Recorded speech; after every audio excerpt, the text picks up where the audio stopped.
Election results are in for the Board of Trustees at the College of DuPage. The new voices for the community speak out on their plans for the college. A new arrest has been made in connection to September's armed robbery at the college's parking lot. And Aurora celebrates 25 years of Wayne's World with some excellent festivities. All that and much more on this edition of Courier TV News.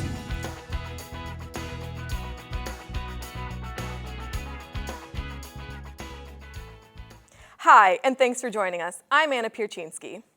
CNTV is back from spring break and election coverage, but the news hasn't stopped coming. Here's a look at your COD roundup.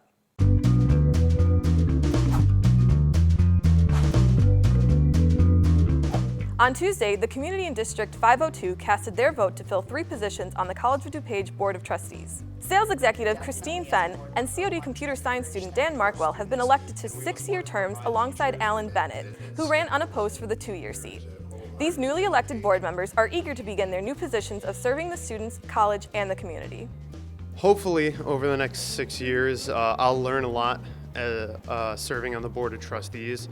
I hope by the time I'm finishing my term, I will have graduated and have gotten a job, hopefully somewhere here in DuPage County, locally. So I'm very excited to work with Dr. Ann Rondeau. I think she is fabulous and has done a lot of great work in the 7 months that she's been here so far. So I am thrilled to be a part of her team to move the college into the future. The new trustees will be sworn in on April 27th's board meeting. For more information on the newly elected Board of Trustee members, visit the college website at cod.edu. A Glen Ellyn police officer is hailed as a hero after rescuing a woman from a car submerged in a pond at the College of DuPage. The incident happened shortly after 8 p.m. on March 24th at the COD's retention pond. Officer Kevin Riggle swam 30 yards in freezing water to the vehicle before pulling the unconscious woman out on top of the car, where she regained consciousness. The woman was transported to Central DuPage Hospital. It is still unknown what caused the vehicle to leave the road and end up in the retention pond. Texas police have arrested a suspect in last fall's armed robbery at the college. Last September, DeAndre Ford and Javon Burris allegedly approached a female student in the campus parking lot and robbed her at gunpoint. Burris was arrested in February and charged with armed robbery. The other suspect, DeAndre Ford, had escaped to a small Texas town near Houston. He was arrested by Texas police last week. Ford faces several charges, including armed robbery, and is now awaiting extradition back to Illinois. The leadership at the College of DuPage has been working hard to reestablish ties with the village of Glen Ellyn. In a new agreement approved by the Board of Trustees on March 16th, Glen Ellyn will assume future control over administration and regulatory matters of the campus, including building codes, zoning, and liquor licensing. College President Ann Rondeau has made the reestablishing of ties with Glen Ellyn a priority and believes this agreement will benefit both the campus and the town. Last week, we took a look at some of the local elections being contested. Our last update ended before some of the races were officially called, so we have the final results here in your election roundup. Villa Park's winner is Al Bolthus, a former village trustee taking over from outgoing village president Deborah Bullwinkle. The Aurora mayoral election saw a very close race, with only 170 votes separating Alderman Richard Irvin from Rick Guzman, the assistant chief to staff to former Mayor Tom Weisner. In the end, the race was called for Irvin, though Guzman has yet to concede, citing the possibility for provisional and absentee ballots to tip the scales in his favor. In the Wheaton City Council races, Todd Scalzo held on to his seat representing the West District, while Michael Barbier beat incumbent Thor Saline in the East District. The North and the South District seats were uncontested. And lastly, referendums to raise money to fund improvements to local schools were met with mixed results. Hinsdale High School District 86's $76 million bond proposal was crushed with a 74% of voters opposing it. Wheaton-Warrenville District 200's $132.5 million referendum lost with slightly over 55% of voters saying no. The only success story of the night was for Glen Ellyn District 41, who will receive $24.2 million, but only barely out of 5,200 votes. It passed by 11. And that is your election roundup. For more information about the elections and the college news and events, visit codcourier.org. The COD community came out this week to prove it cares about the small creatures who look to us for help at the COD Cares Spring Day of Action. Students and staff who participated in the event got the chance to play with puppies and kittens, learn about pet care, and even adopt pets. Many participants donated dog food and kitten food, pet snacks, toys, and other items area shelters are always in need of. And we'd like to promote people being able to live harmoniously with these animals. If people find injured or sick or orphan animals, they can also bring them to our center. We're actually a facility that can take them in as patients, rehabilitate them, and get them back out into the wild where they belong. Organizations such as the Naperville Area Humane Society and the DuPage County Animal Care and Control benefited from the event. COD Cares is a campus-wide program for students and staff to participate together in service activities that benefit communities served by College of DuPage. To increase awareness and enrollment in the upcoming summer semester, college faculty held their first ever phone-a-thon last Wednesday from 5 to 8 p.m. More than 36 staff members volunteered to cold call students. The staff tapped into their inner telemarketer and fielded up to 20 calls an hour. All told, over 1,300 calls were made, and the summer semester got a much-needed shot in the arm. Summer 2017 registration is now open. Seats are available to enroll in the upcoming 10-week session, 8-week, and the first and second 5-week sessions. Log into My Access to register, make payments, and search for class sections. For more information, contact Student Registration Services at 630-942-2377. The COD Environmental Club is hosting the Sustainability Film Series this month in honor of Earth Day. The Sustainability Series has been a popular attraction for its engaging way of presenting information about the environment. This year's screenings included documentaries such as Living Downstream and narrative films like Erin Brockovich. The films are sponsored in part by the One Earth Festival, which tours universities, museums, and churches with a yearly series of films that raise green awareness. This year's screenings are on Wednesday, April 19th and Wednesday, April 26th at 7 p.m. in the Health and Science Center, room 1234, and are free and open to the public.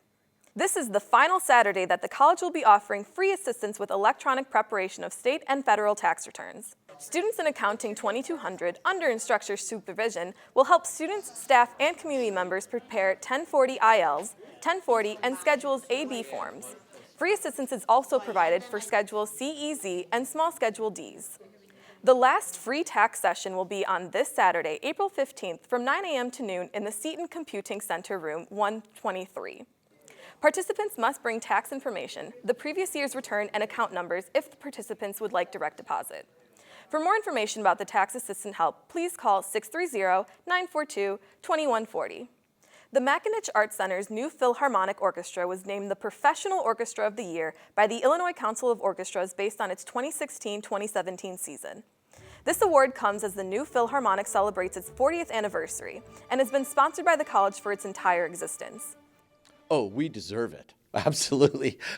The musicians are fantastic. This orchestra could play anywhere, in any hall, any place in the world. They're absolutely first-rate, world-class musicians. So it's for the orchestra, and it's also for the management team of Paula and everybody who runs the management to make sure that we're a good business and we're a supportive organization in the community and for the college, of course, and for the MAC. Their season ended last week with performances of their concert program, Encore. The 41st season begins next September. The college theater production of Girls Like That opens this week. Written by Evan Placey and directed by Connie Canaday Howard, the show revolves around a girl struggling with her reputation after nude photos of her go viral, as she gets visited by spirits of women from the past. It's just a whole thing on just how social media is so hard on teenagers in our society now, and it's just a very relevant play to the problems that we have going on today.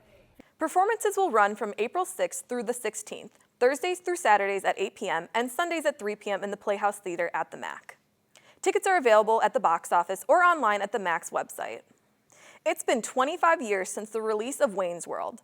The iconic cult classic film is set but not actually filmed in Aurora. The businesses in downtown Aurora are celebrating that milestone with the event throughout the spring. CNTV reporter Nick Petrillo has more of this excellent story. I'm out here in Aurora with my boys Wayne and Garth, and we're about to have some nice donuts here at Aurora's celebration of Wayne's World.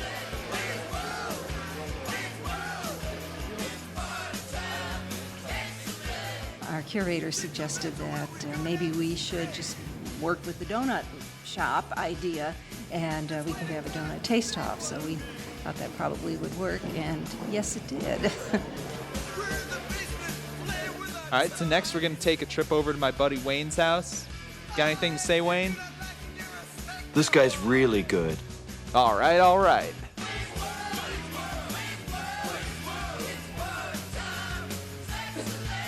There was a call on Facebook soliciting donations, so most of the pieces here are donated. And we found the owl from the movie on Amazon, and that is the exact same owl that was in the movie, and we're very proud of it. They have a museum over adjacent to the casino that has the Mirthmobile and the guitar that Tia Carrera played in the movie. It's just a fun, cheesy, coming-of-age, campy movie. The Wayne's World Party in Aurora was amazing. So until next time, I'm Nick Petrillo for Courier TV News. Party on! This past weekend, fans descended on the college campus to attend the 22nd annual CODCON Gaming Convention. CNTV reporter Paul Dipping put on his game face and suited up to attend the festivities. This past weekend, the Sci-Fi, Fantasy, and Gaming Club at College of DuPage hosted its 22nd annual CODCON Gaming Convention. It's about time. Gamers, anime, and comic enthusiasts were invited to dress up as one of their favorite characters, also known as cosplay. So we have a variety of different activities at CODCON. We have Artist Alley, which artists can come and sell things that they've made. We have vendors, they sell different things like Pokemon cards and plushies. And then we have LARPing, which is live action role playing. And you can go through a dungeon, it's a lot of fun.